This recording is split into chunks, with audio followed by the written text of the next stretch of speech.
On Mother's Day, my son arrived carrying a beautiful bouquet of flowers. He was successful, wealthy, and always busy with his business. As he stepped into my small home, sunlight followed him through the doorway, making the flowers glow like a piece of spring itself. He smiled and placed the bouquet on the table. For a moment, I thought he had come simply to spend time with me. Then he sat down and looked at me carefully. "Mom," he said softly, "my wife still sends you $5,000 every month, right? I just want to make sure you're comfortable." My heart stopped. $5,000? I stared at him, unable to speak. For the past 8 months, I had been surviving on church food packages and the kindness of neighbors. Some nights, I skipped dinner so I could make my groceries last a little longer. I had never received a single dollar. The room suddenly felt smaller. My son looked confused by my silence. Slowly, I shook my head.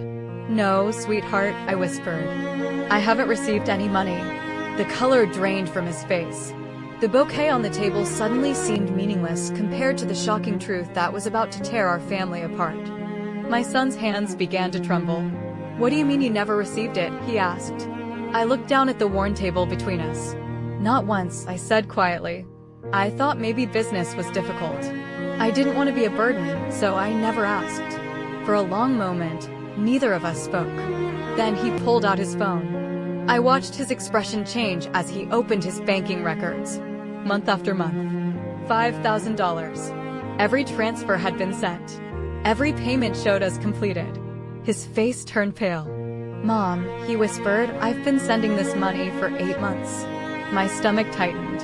If he had been sending it, then where had it gone? A terrible silence filled the room.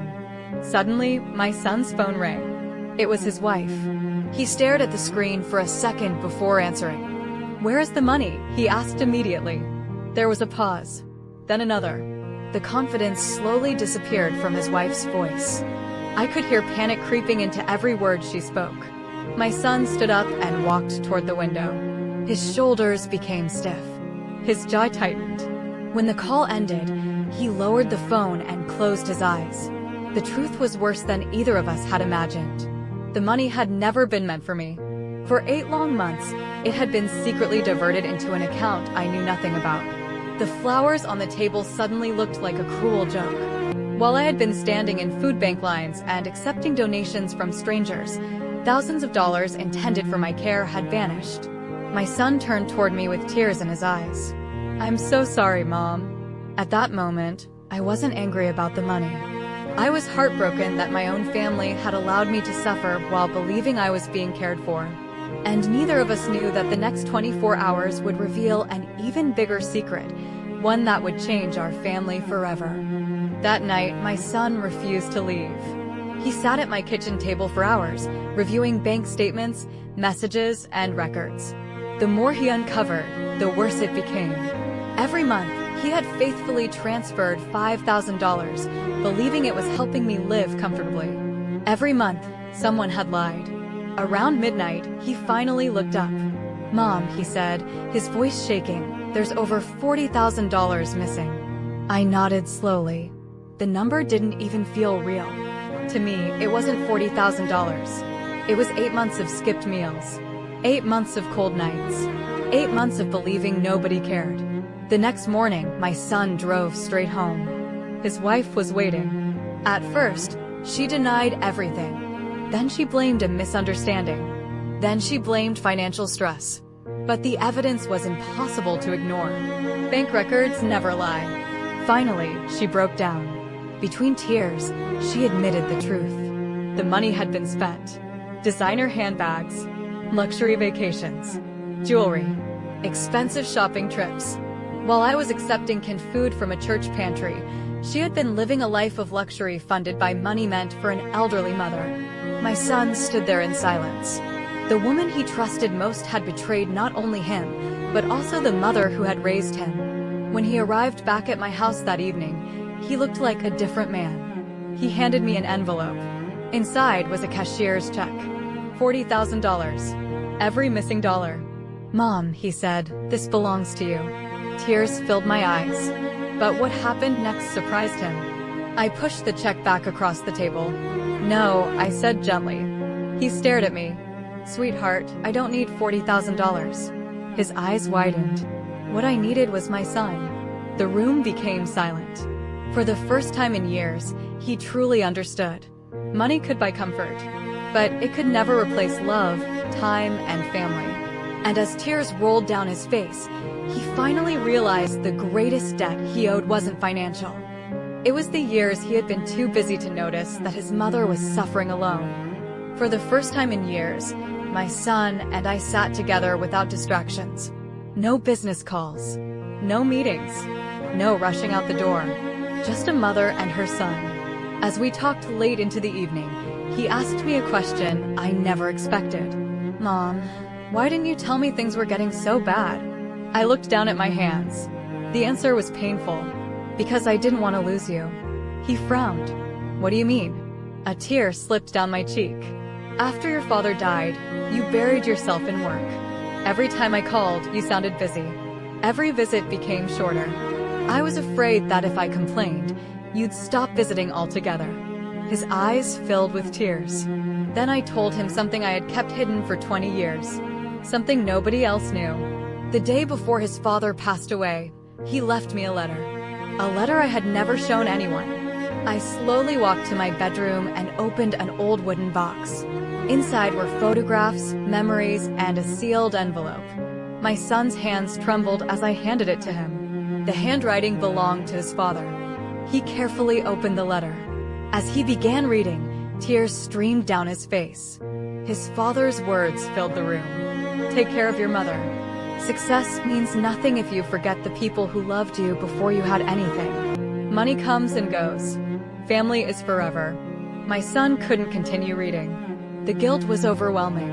Years of missed birthdays. Years of canceled visits.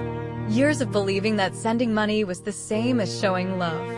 The letter exposed a truth he could no longer ignore. Then something unexpected happened. He reached into his briefcase. Mom, he said softly, there's something I need to show you too.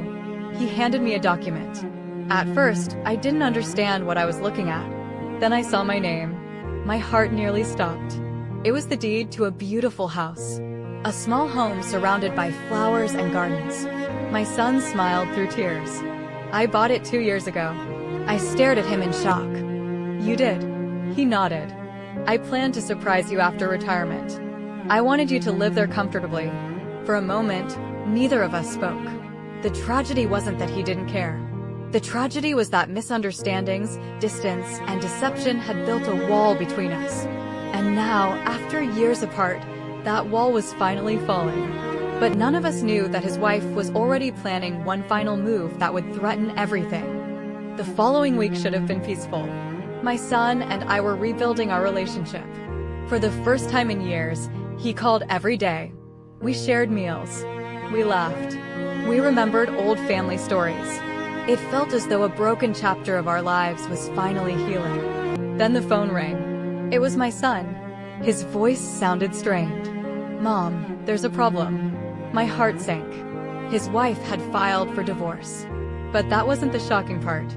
She was demanding half of everything. The businesses, the investments, the properties, even the retirement home he had planned for me. When I arrived at his office later that day, I found him staring out the window. Exhausted, defeated. The betrayal had already cost him his marriage.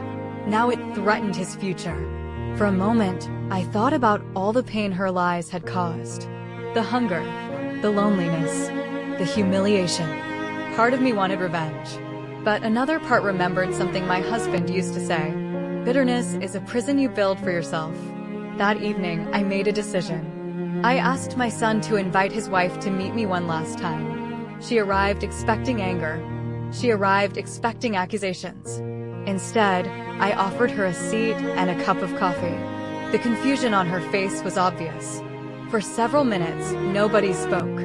Then I looked directly at her. I forgive you. The room became silent. She stared at me. What? I forgive you, I repeated. Tears immediately filled her eyes. She had prepared herself for a fight. She wasn't prepared for mercy. I continued. The money can be replaced. The trust cannot. The years cannot. But carrying hatred won't heal anyone. Her shoulders began to shake. For the first time, I saw genuine regret. Not fear. Not excuses. Regret. She apologized. Not just to me. To my son as well. The conversation lasted for hours. It didn't erase the damage. It didn't magically fix everything. But it changed something important. The war ended. Months later, the divorce was settled peacefully. The house remained protected. My son's businesses survived.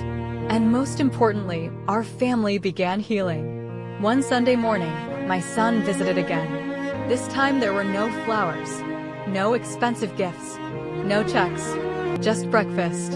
As we sat on the porch watching the sunrise, he smiled. You know, Mom, all these years I thought success meant making more money. I laughed softly. And now? He squeezed my hand.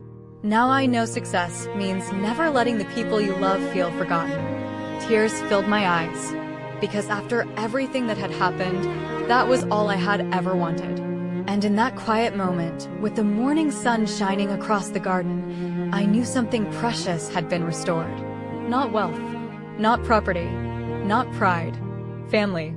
The end. Red Heart.